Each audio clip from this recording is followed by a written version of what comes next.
Tackling mental health. A series of recent attacks around the world have once again brought the issue to the forefront.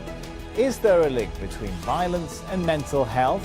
What are governments doing to deal with it? This is Inside Story.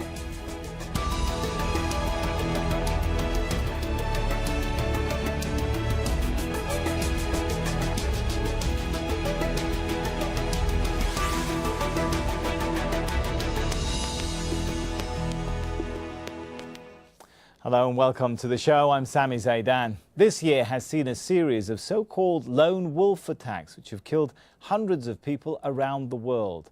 Some have been linked to the very kind of violent ideology promoted by ISIL, but others have not. From Orlando to Nice to Munich, relatives of some of the attackers have come forward and talked about a history of mental illness. The role of mental health is often missing in the discussion about the possible motives for these mass killings. And that's something we want to explore on today's Inside Story. First, Step Vassen has this report from the Netherlands, where there's been a recent increase in the number of criminal incidents involving mentally ill people. Flowers are the only reminder of an incident that shocked the small town of Bennekom a few weeks ago. 51-year-old Erna Vechter set herself on fire in the middle of town. She was mentally ill and had asked help from a student the day before. She told me she could not handle her situation alone. Things would go wrong if she would not receive help. She said she needed to return to the mental institution, the Riethorst. After he called police, the woman was brought back home. This is where Erna has set herself on fire, and many watched her do it, including children. They're now receiving counseling. Before her dramatic death, the 51-year-old wrote this poem online. I earn a silver medal for all I have gone through with mental health care. The point is, sadly enough, they don't listen. I will do anything to wake up mental health care. Erna's death is one of tens of thousands of incidents in the Netherlands every year. The murder of a former government health minister by a schizophrenic man shocked the Dutch 2 years ago. Experts say mental health care has been squeezed by government cuts. So institutions now, they suffer with the fact that these difficult to treat patients, chronic patients, they are very costly, and because of the system, lots of these institutions do not want to treat them. More and more chronically ill patients are forced to live on the streets, where they are often arrested. To deal with the growing numbers, in The Hague, a psychiatric center has been built inside a police station.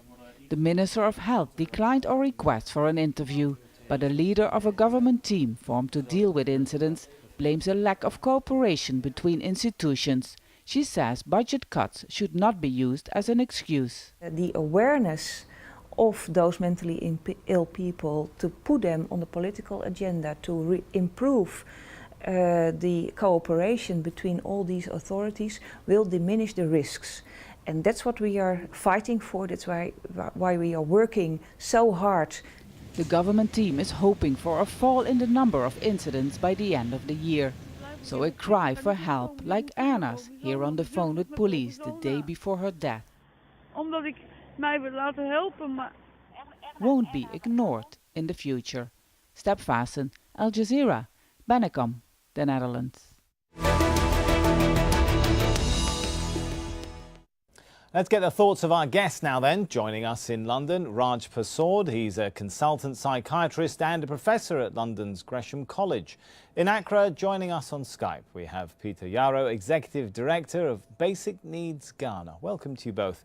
If I could start with Raj, is there any correlation at all between violent attacks and mental health problems? As a consultant psychiatrist, I have worked in the past in forensic, secure psychiatric units. So I've dealt directly with people who've been charged and who've been prosecuted for serious violent crimes and who've suffered a mental illness.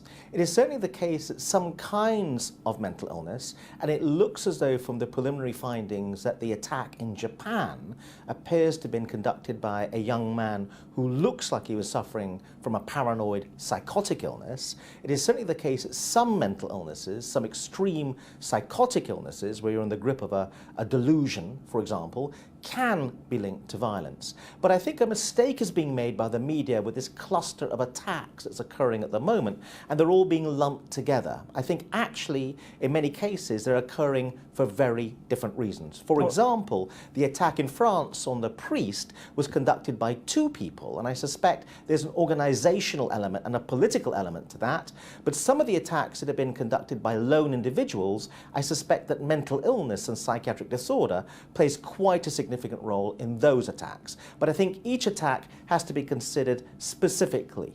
Well, that's a good point, Peter. Perhaps we should point out, Peter, that what we're discussing today should not in any way be taken as a conclusion that anyone with mental health issues necessarily or even likely will turn into some kind of violent mass killer. Correct, Peter? There is no link 100% that because he has a mental problem or she has a mental problem will become a violent mass killer. However, it's worth noting, and I entirely agree with the consultant psychiatrist, that by the time somebody is acting violently, he will not have had all his mental faculties in the best of frames.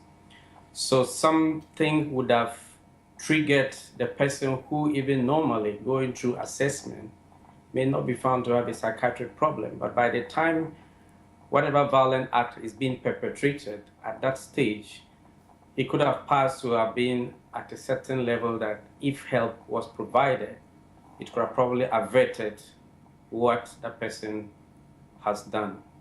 Okay, that's an interesting way. Perhaps if, Raj, if we were to perhaps reverse the assumption here, not everybody with mental health issues is going to be violent, and if they are, they're not necessarily going to be violent to others, and they're even perhaps less likely to be violent to masses. But having said that, there does seem to be some research that says that some types of mass violent killers you do find a recurring sort of common denominator that they have mental health issues. I point to one, Paul Gill, the University College of London, did a study, found a higher rate of mental health issues among so-called lone wolf attackers as opposed to people involved in the sorts of terrorist networks you were talking about. Can we at least draw that sort of correlation? To understand the role of psychiatric disorder in this kind of attack, you've got to understand, first of all, that there are two kinds of situations you are considering when you're dealing with a mass killing or a murderous rampage where lots of people are killed in one geographical location over a short period of time. If you look at a terrorist organization that might perpetrate an attack like that, an organization is a group of people who have to work together and obey rules and coordinate with each other and communicate with each other in a coherent manner and have to plan together. Interestingly enough, even if you find the ideology of many terrorist organizations reprehensible, the evidence so far is that most members of such an organization, while you may not like their point of view or think of them as abhorrent, they're not suffering from serious mental illnesses or mental illnesses in general. Indeed, the research indicates they're surprisingly, perhaps, psychologically healthy.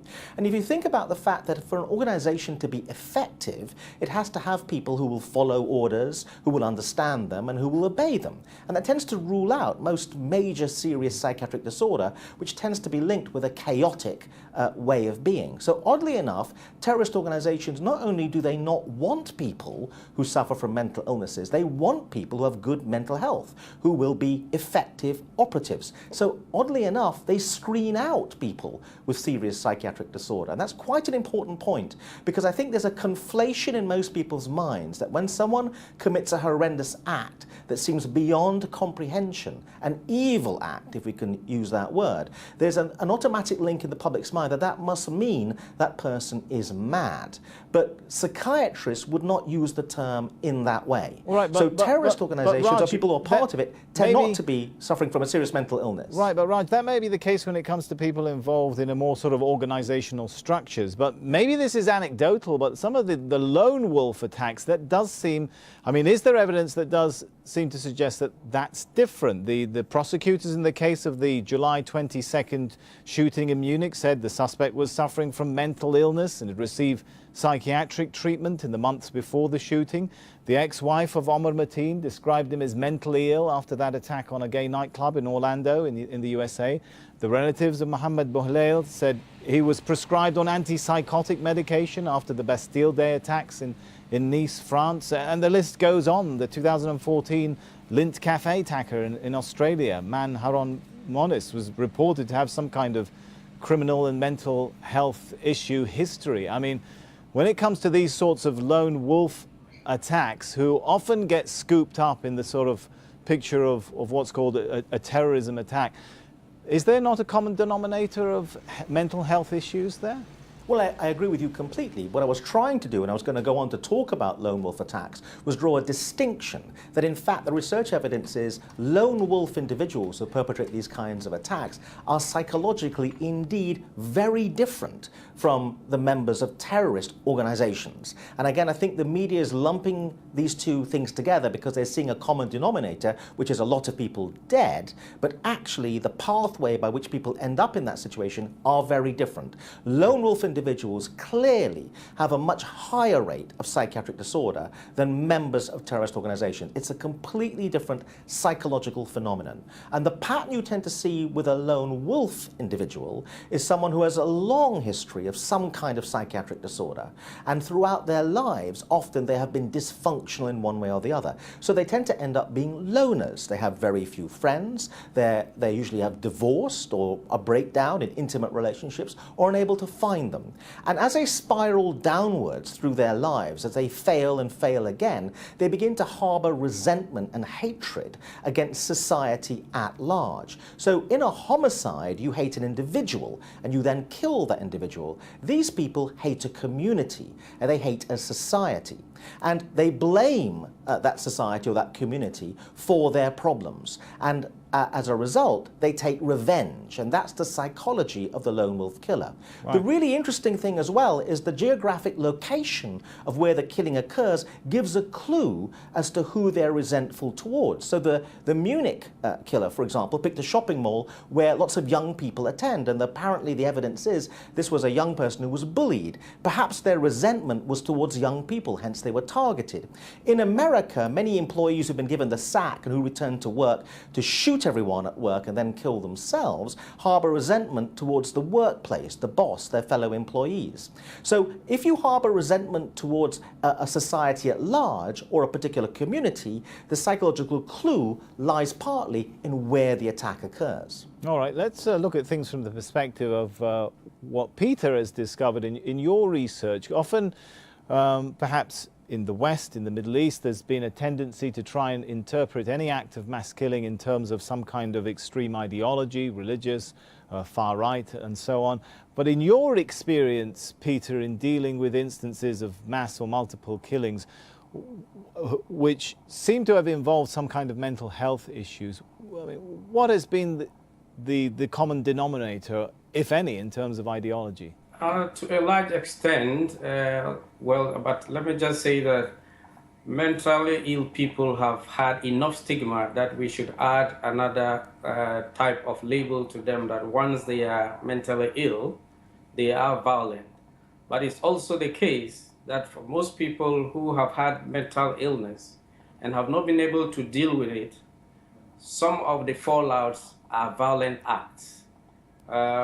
In our experience in Ghana, we have had documented incidents of people who, out of having a very serious mental problem, have ended up acting in ways that have hurt not just themselves in terms of suicide, but have also hurt their immediate family and relations.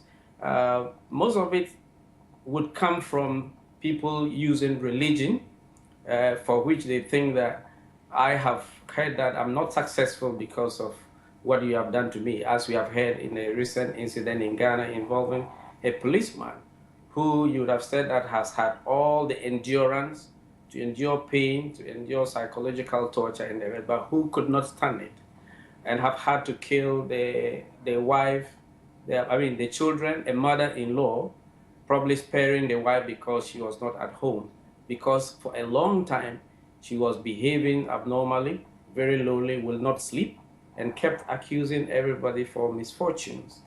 There are also incidents of a brother who has had a mental problem. They went to farm and he murdered this brother. It would suppose that if it was not for the mental illness, probably that would not have happened.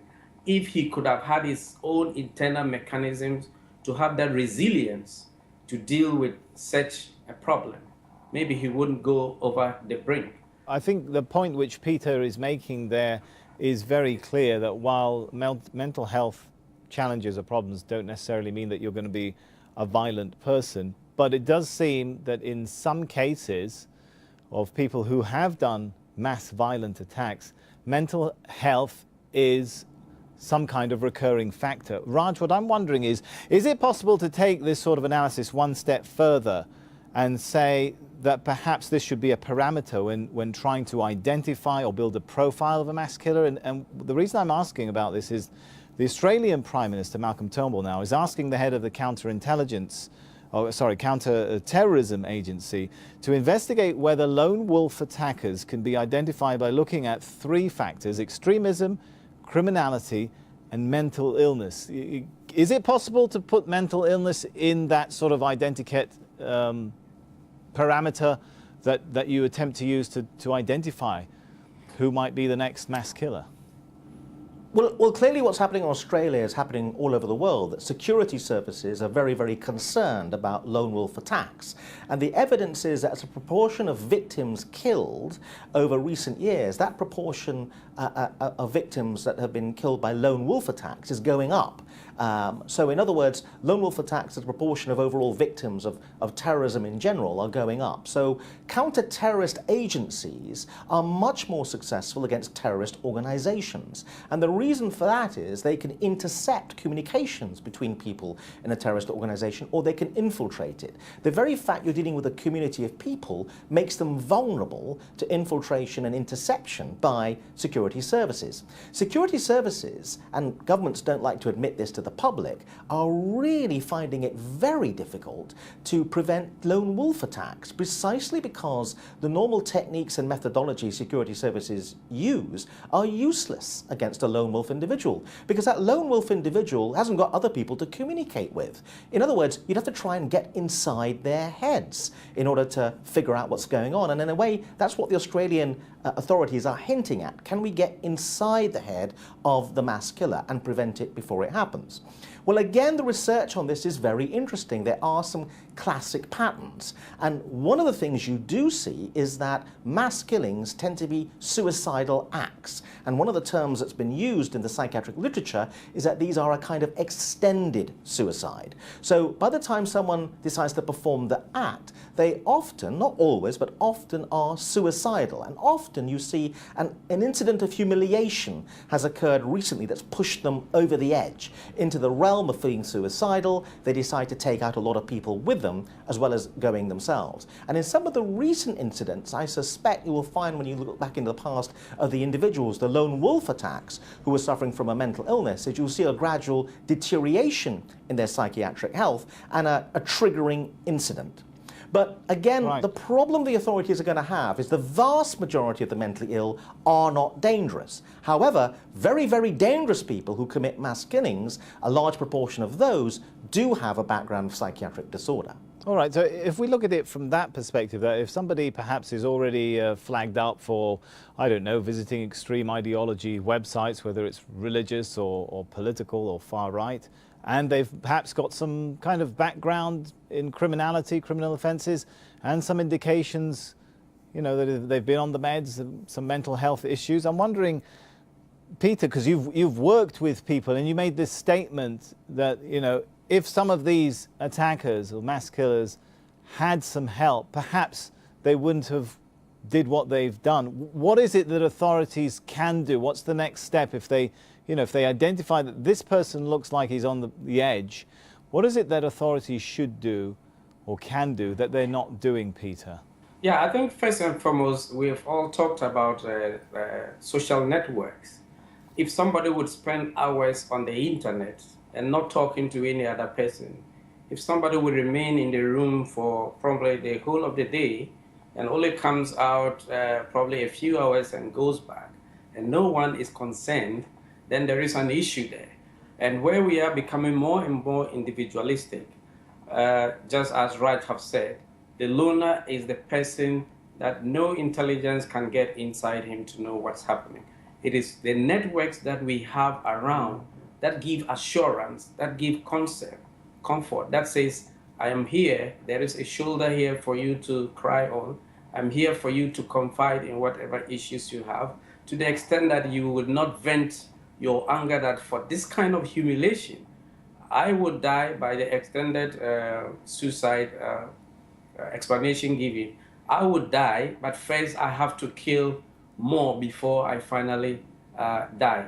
So that is where governments have to come in to say that there are people who are vulnerable and that we should find all ways to help them to live those positive lives, that we aren't all that resilient, all that strong. But practically speaking, Peter, when you say they should do more, what can authorities do? Authorities should make it possible for professionals to be widely available. We should make sure that our communities are friendly communities. We have all the networks that people can, even places for socialization should be improved. In Ghana, it's a situation where even public parks are gradually being taken over by buildings. There are no social amusement areas, or they are either expensive for people. So starting from school recreational activities, issues of helping people exercise, let children be together, let them be interested in library and the rest. Right. Let family members who were extended, who were neighborly, be interested in others by ensuring that wherever there is need for a social worker, the person is there.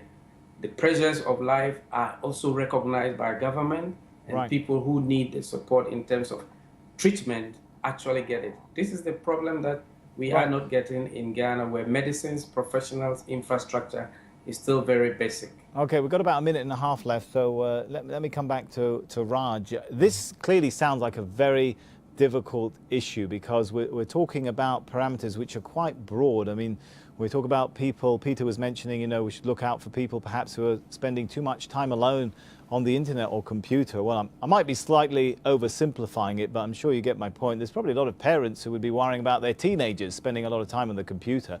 At what stage do you take it from a sort of parental concern to a national security concern? You've got to really, as you said, be inside the head of people. And that's a difficult challenge for any government that believes in a free society, surely. I actually believe the problem is not that difficult to solve, but the reality is it's embedded in the structure of our societies. You think about the funding for cancer healthcare or cardiac healthcare in every society around the world. These are things that are seen as very necessary to correctly fund. In any health service around the world, these are things that are given priorities. Mental health is not given a priority in any society around the world. Even in the USA and in the UK, where I'm speaking to you from, the mental health services are vastly underfunded in comparison to cardiac services or cancer services. What needs to happen is they just need to be properly funded, and also the correct expertise needs to be in play. Over and over again, you see that many of these mass killers made contact with psychiatric services,